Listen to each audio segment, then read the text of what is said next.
Labą dieną, su jumis Grigori, siuvimo mašinų meistras. Šiandien pakalbėsim apie siuvimo mašiną Jaguar. Turim va tokią mašiną, šiuolaikinė, paskutinis modelis Jaguar SJ23 ir turim va tokią, kuri buvo išleista 80-ais, tai Tarybinė sąjunga tada pirkdavo tos mašinas, už valiutą pardavinėjo. Tai va šitai mašinai maždaug 40 metų, jinai tokia kaip ir galim pasakyti, kaip tais laikais buvo vaikiška mašinytė, bet iš tikrųjų ją naudoja iki šiol ir ta mašina negenda, kaip ir be reikalo, nebent dažniausiai atneša dėl sutepimo, nes mašina 40 metų virš ir jeigu netepti tiek metų, aišku, išgarauja tepalai ir reikia taisyti. Tai va. Tai ką galima pasakyti apie tą kompaniją, jinai sukurta 49 metais, o mes pradėjome bendradarbiauti nuo pat atidarimo siuvimo stiliaus. Tai buvo maždaug 2010. 2010. Kiek laiko bėga, jo. Tai va, tai ką, šitą pas mus pataisytą mašiną ir mes galim dėti į šoną. O čia nauja. Kodėl jinai tokia ypatinga? Kodėl mes vis dėlto aš nusprendžiau padaryti video apie tą mašiną. Čia pirma mašina pasaulyje, kuri turi servo variklį. Žingsninį servo variklį. Tai reiškia, kad jinai gali labai gerai valdyti greitį. Ta mašina gali siūti ir lėtai, ir greitai, ir turi milžinišką jėgą, siuvant lėtai. Vat per tos storus vietos mes siuvom 30 sluoksnių lyno. 30 sluoksnių lyno. Labai parodysiu, kaip jinai siūna. Labai gražiai, labai tyliai ir ramiai praeina per tą storiausią vietą.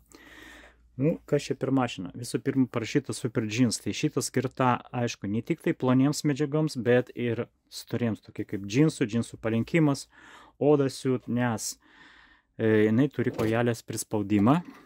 Va šito pagalbo, to reguliatorių mes galim didinti arba mažinti kojelės prispaudimą. Tai aktualu, kada siūnat kokią medžiagą iš plonos, storos medžiagos kaip paltiniai reikia mažinti, o jeigu siūnat odą, kartais reikia prispausti, nes kilant adatai viršų, kojelė su paprastu prispaudimu negali prilaikyti ir medžiaga pradeda šokinėti šitaip.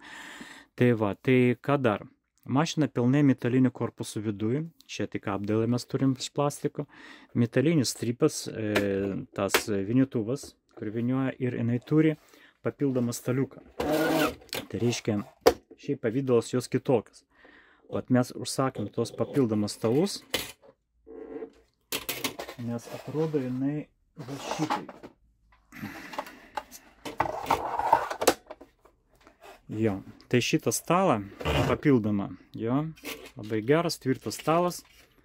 Jūs, kai perkat tą mašiną, gauna tiesiog dovanų. Ištraukiam šitą staliuką ir dedam tą. Arba galima apversti tą mašiną, pažiūrėti, ką čia darosi apačioje. Matau tokias metalinius rėmus išsikišusi, kad jinai stabiliai stovėtų. Ir va šitą kojelę, tai prašau, nematot, va šitą kojelę reguliuoja, kad jinai galite ją pasukinėti, jeigu stalas nelygus, arba tiesiog pareguliuoti, jeigu mašina juda, kad sureguliuoti tą poziciją, kur jinai labai stabiliai stovi. Mašina turi horizontalę šaudiklinę sistemą.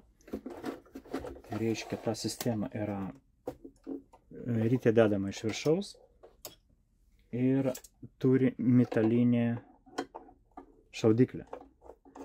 Rytis gaubtas tiesiai iš plastiko, čia viskas kaip ir visada, bet būtent šaudiklė yra iš metalo, labai stipri adatos plokštelė, mes specialiai paprašėm pastiprinti adatos plokštelę, kad neturėtum jokių problemų siuvant ilgai su ją. Va, ir turim va čia metalinę šaudiklinę sistemą.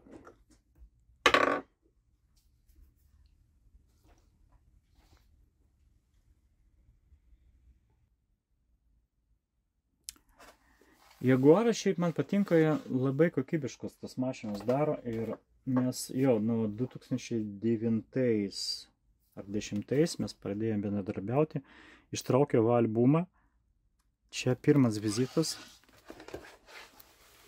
toks buvo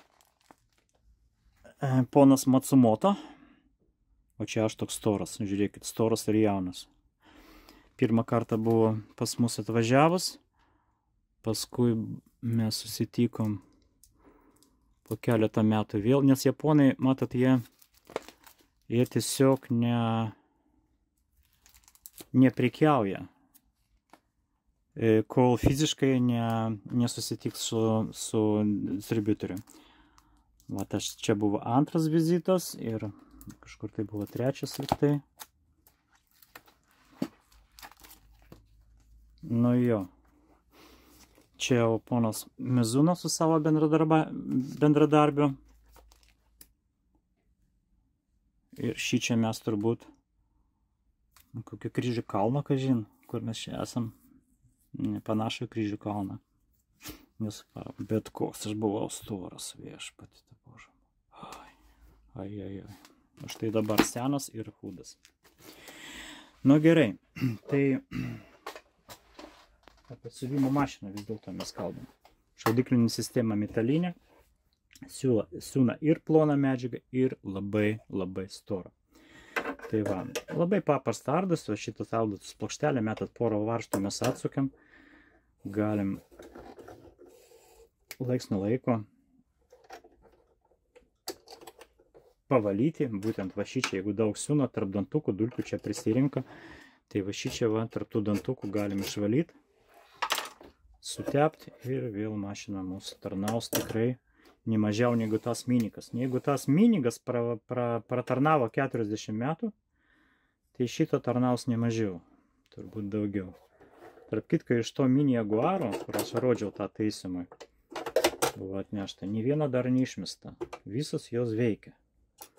Nors laiks nuo laiko pasitaiko, kad siuva su jais labai daug, tiesiog. Sunku papasakoti, kiek ten siuva su tą paprastą mažą mašiną. Tai va, tai ką? Servo variklis. Okay. Mašina kaip mašina, tiesiog kokybiška, viskas su ja gerai. Bet tas pavaras, čia pirma mašina pasaulyje, kuri pakeitė paprastą variklį ir pastatė žingsninį servo variklį. Gal uždėsim šitą stalą ir aš jums parodysiu, kaip jinai dirba. Reikia atnešti pedalą. Nu tai ką, tęsėm mūsų apžvalgą. Tai siuvimo mašina elektromechaninė su žingsniniu servo varikliu. Tai mes pabandysim siūti, jūs įsitikinsit, kaip jinai reguliuoja tą greitį. Reiškia, tas variklis galingas 100 vatų, papildomai komplektuojama šitų staliukų. Taip. Turi 22 operacijos. Tai yra paprastos operacijos ir yra, va čia persijungia trikotažinės. Čia dygsnių pasirinkimo rankinėlė. Jeigu trikotažinės S1, tai veikia trikotažinės, čia kiekvienas va, tas žingsnis po 2 operacijos. O jeigu stovi ne S, o dygsnių tankumas, tai veikia tada kitos operacijos. Yra atskiras zigzagų plotis. Tai reiškia, iki 6 mm zigzagas, jūs galite zigzagą mažinti ir didinti, siuvant bet kokią operaciją. Ne tik tai zigzagas, bet kokią operaciją galite ją mažinti, ploti ir didinti. Šitą mašiną ypatinga dar to, kad jinai turi pilną adatos pozicionavimą. Tai, pavyzdžiui, tiesiai siuvant, jūs galite laikyti adatą per vidurį, kojelės, galite pastumti į kairę, galite pastumti į dešinę. Dažniausiai tai arba jo nėra to pozicionavimo, arba yra, bet tik tai į kairę pusę, o į dešinę ne. Čia pozicionuot galite adatą bet kur. Kai minėjau, yra prispaudimo kojelė, mechanizmas, kuri prispaudžia kojelę, atbulinis dygsnis, siūlų įtempimo reguliatorius. Kvėpuoja po apačią, didinat ir raukia mažinat, bet pas jūs turėtų stovėti nuo 3 iki 5 maždaug. Taip. Yra automatinis siūlų įvirėjas į adatą. O toks svirtys, jo pagalba mes įveriam siūlą į adatą. automatiniam. Ką toliau? Toliau mes vis dėlto, nu kaip jums pasakyti, yra panašių mašinų. Vat kur atlieka tiek operacijų, gal ten net ir yra tas reguliatorius, gal net ir pozicionavimas, kai kuriuose labai reto atveju yra tas pozicionavimas. Bet ne viena mašina pasaulyje neturi žingsninių servo variklių, reiškia, įmontuota į buitinę mašiną. Tai vat mes paimam, pavyzdžiui, 2 sluoksnius lino, dabar 4 sluoksnius lino ir prilaikant siūlų įsmeigiam adatą į medžiagą. Tarp kitko galit pedalą smėgti, nes labai lėtai jinai reguliuoja tą greitį. Ir dabar nuleidžiat kojelę, palaikykit siūlą pradžioj ir vat mes pradedam siūlą. Žiūrėkit, va čia yra, aš pazūminsiu gal jums kažkiek tai. Čia yra tas minimalus greitis. Žiūrėkit. Čia ne dirbtinių intelektų sukurta video. Ir nesvarbu, matot, ta adata pradeda siūt lėtai ir ją sustabdyti, nu, tiesiog neįmanoma. Vat aš laikau pirštų, matot, negaliu sustabdyti. Jinai vis tiek juda tokio pačiu greičiu. Ir jeigu mes perinam, pavyzdžiui, iš tos 4 sluoksnius 12 ir 8 į 20, praktiškai nieko nepajaus. Dabar didinu apsisukimus. Vat atvažiuoju į tą storą vietą. Žiūrėkit, va. 12 sluoksnių. Taip. Ant tos 20 gal šiek tiek aš duosiu greitį. Nu, pabandom. Jeigu jai bus per sunku, jinai sustos ir užmirksės. Lemputė pradės mirksėt.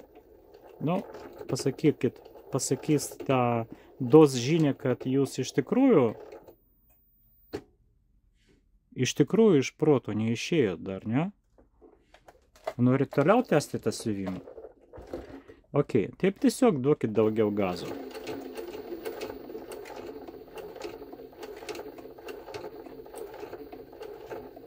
Ta apsauga turi būti, nes galia didelė, mažai kas atsitiko, adata atsirėmė, pirštas pakliuvo po adatą, pažiūrėjau. Vis tiek, jeigu bus didelis kliūtis, jinai jums sustos. Tai va, 20 sluoksnių lyno, po tokiu greičiu, įsivaizduojat, pas jūs pastovi 2 rankos laisvos. Jūs galite atvažiuoti kitos storos vietos, pavyzdžiui, džinsų palinkimas, mes filmavom džinsų palinkimą ir ten reikėjo laikyti, tempti tą medžiagą kažkiek tai. Tai jūs vis tiek galit siūti ir jūsų rankos laisvos, nes nereikia su ranka sukinėti ten po vieną dygsnį tą mašiną. Tai va, čia yra pas mus čia yra, nu, maksimalus greitis irgi didesnis. Tokia šustra jinai.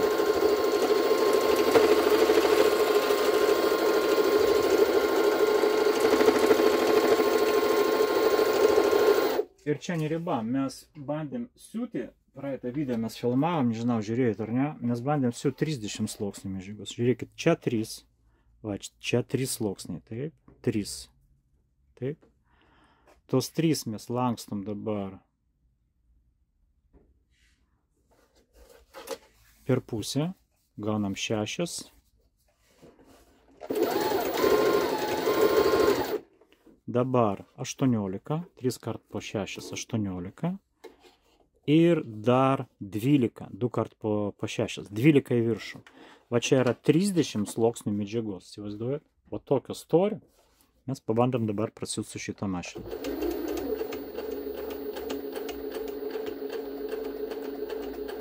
Su praėjimu. Ne šiaip savo 30 slankstyta, o praėjimas iš plono į storą. Ir iš storo į ploną.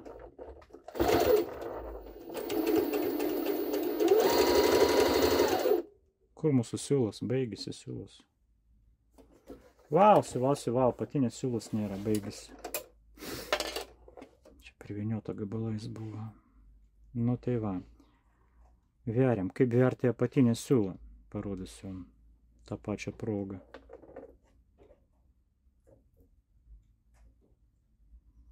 Kur tas galas galų gale? Vais. Priešais laikrodžio rodyklę dedat rytį, va, jinai sukasi priešais laikrodžio rodyklės ir kabinat va už tą kabliuką. Už tą kabliuką, va čia, va, turi būti užkabintas siūlas. Žiūrėkit dabar atidžiai. Aš jums dar pazuminsiu. Čia nebloga pozicija tokia pas mus filmavime dabar. Tai va, tai už šitą va kabliuką jūs turite užkabinti siūlą. Va taip turi būti. Matot, užkabinta čia. Ir siuvimo metu, tas, jeigu teisingai vertas siūlas, tas siūlas galės antrytis iš kairės pusės. Va, jisai guli. Antrytis iš kairės pusės. Tai reiškia, siūlas vertas teisingai, jeigu taip guli. Tai va, vėl pradedam iš naujo, atsiprašau, baigėsi mūsų siūlas. Ir taip, 1, 2, 3, 4, 5, 6. 6, taip. 6. Prilaikant siūlų, įsmeigt, nuleist, laikyti. 6, 12, 12. 18, tai prašau. 3 kartus po 6. 6, 6, 6. Ir dar 12 virš 12. Nu, stebėm procesą. Vienintelė pasaulyje mašina, kuri gali prasiūti 30 sluoksnių lyną.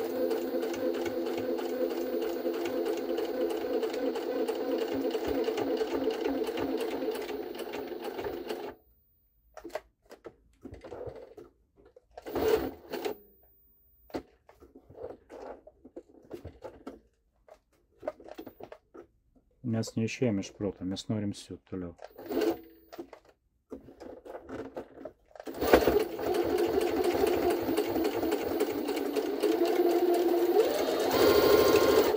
Padidinsim dygsnių tankumą.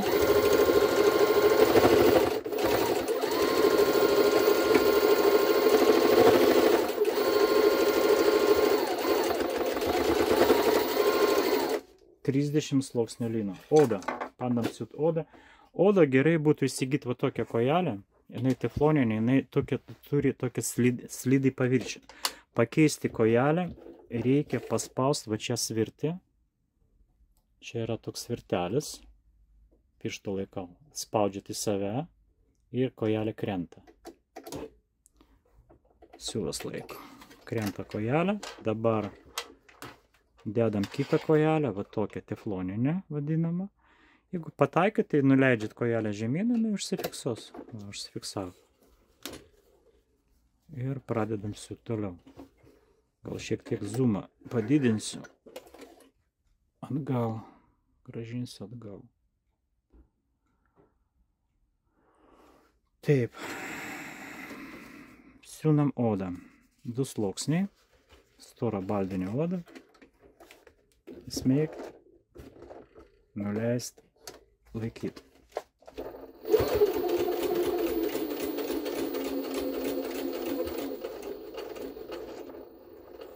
Čia minimalus greitis. Dabar mes didinam ją, didinam.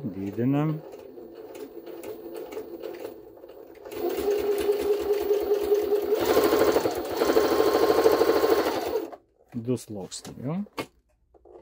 Toks peltukis apačioj, viskas gražu, nekilpoja. 4 sluoksnius odos.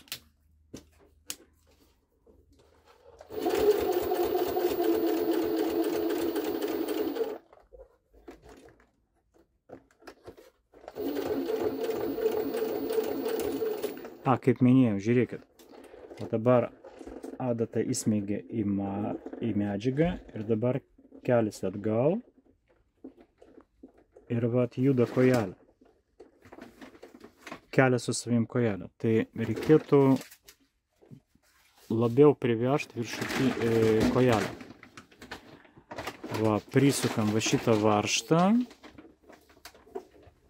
Užsukam, nu kažkiek tai ten. Ir dabar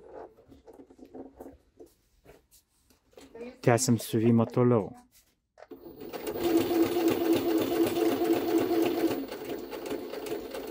4 sluoksnius odos su paprasta adata, ne odai skirta. Šiaip tai galima, aišku, odai kojelį adatai statyti. Jinai, pjaunas skylutės didesnis.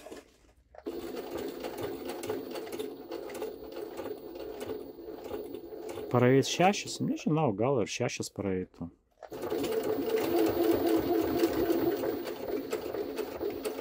Šiaip tai praeina, sunkiai, bet praeina. Su paprasta adata. Nu va, 6 sluoksnius odos. Galima prasiūti. Aš irgi galiu pasakyti taip, kad stora medžiaga, aišku, ne tokia stora, ne 30 lyno, o siuvant tiesiog stora medžiaga, bet kokią mašiną jums siūna ta storesnė, ten 10 sluoksnių lyno, pakankamai neblogai visus mašinos, bet sunkiau ploną medžiagą siūt. Būna trikotažai praleidžia dygsnį, pavyzdžiui. O toks trikotažas, elastinis, naudoja, žinau, kad sportinis kostiumas siūna šokėjams sportinio šokio, kur užsiminėja. Tai dabar bandom siūt tą trikotažą. Nieko nekeičiant, galim uždėti paprastą kojelę, ne odui. Galim odui naudoti, šiaip reikšmės neturi. Uždedam paprastą kojelę. Jeigu jūs neturit plonų adatų, dabar aš, pavyzdžiui, siūnu 90 adatą tą trikotažą, tai reikalas tame, kad čia per storą adatą. Jeigu jinai siūs, tai bus tiesiog stebuklas. Šiaip turi būti plonesnė adata trikotažą ir jinai turi būti skirta trikotažą. O čia paprasta dabar. Smeik nuleis, bet jinai palaikykit siūlų pradžioje. O dabar mes siūnam trikotažą su paprasta stora adata.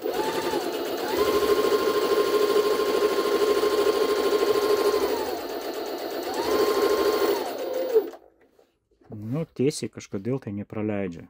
Idealiai gražu. Praleidimo nėra. Pabandom jungti zigzagą. Įjungsim dabar zigzagą čia. Gal šiek tiek tankumą sumažinsiu aš. Kur tas zigzagas? Čia zigzagas pas mus.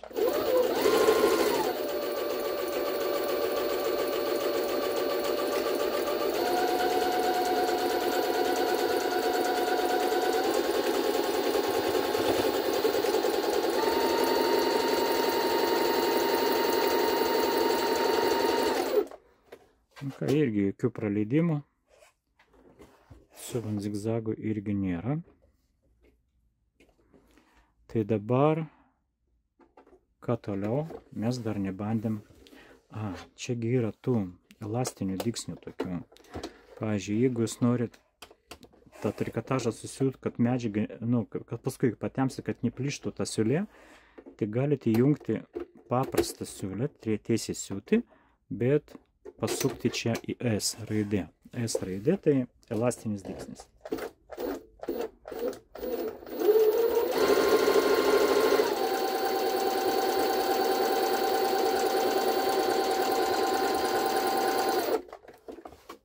Čia krūva tų elastinių dygsnių, matot, atrodo vizualiai, kai siūtas storais siūlais, iš tikrųjų mes galim patempti ir tas trikotažas neplyšta. Liko gal kokią šifoną paimti dar. Tai aš paimsiu žirklutę savo. Mano žirklutės ir... šiaip nekirpsiu, gal bus greičiau. Tiesiog paėmėm kažkokią tai šifoną ar organzą čia. Tas pats. Ir ta medžiaga su problemom. Aišku, reikėtų sumažinti dygsnių tankumą. Iki 2 maždaug. 2,2 gal. Tiesiai siuvam. Adata gali stovėti per vidurį. Išjungsim zigzagą, tai per vidurį stovės adata. Ir bandom siūti.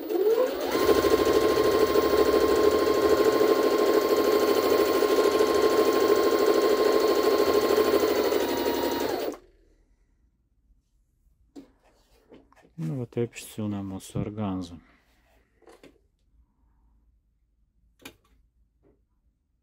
Viskas gražu, galim sumažinti kojelės prispaudimą.